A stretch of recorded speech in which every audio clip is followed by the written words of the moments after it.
Tila tumigil po ang mundo ng mga netizen nang nag-down kagabi ang meta platforms gaya ng Facebook at Messenger. What you think, mga kapuso? Ikaw ba apektado? Nakatutok si Bea Pinlac.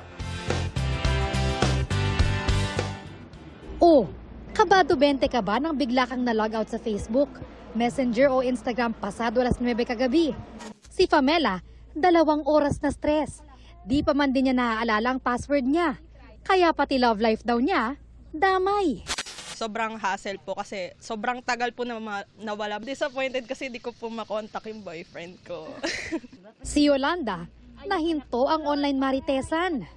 Siyempre, habang nakahiga, nagdutot-dot.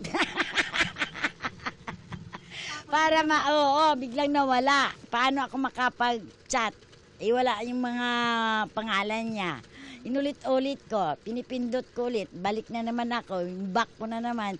Ayon sa website na Down Detector, sa buong mundo, umabot sa lagpas 100,000 ang mga ulat na may problema sa kanilang Facebook at nasa 10,000 naman sa Instagram. Na-restore matapos ang ilang oras ang services ng Meta apps.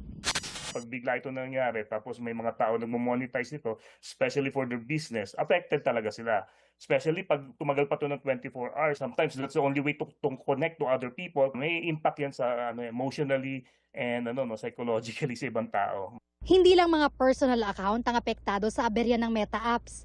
Apektado maging mga empleyadong ginagamit ang Meta apps sa trabaho at transaksyon. Delay sa mga clients. Kaya yung mga workload namin sa prod ngayon is tumataas. Kailangan namin mag-time in, time out sa GC namin. Tapos di po ako nakapag-time. Yung parang nakapag-time in sa GC namin kasi importante po sa amin. May economic loss din sa kanila yan. Sigurado. Kasi especially kung malaking damage sa network nila, malaki gastos nila for that. Wala pang pahayag ang Meta sa dahilan ng panibagong outage.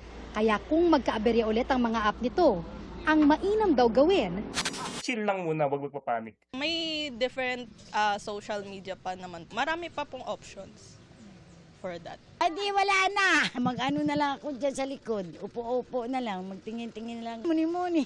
Bea Pinlac, nakatutok 24 oras.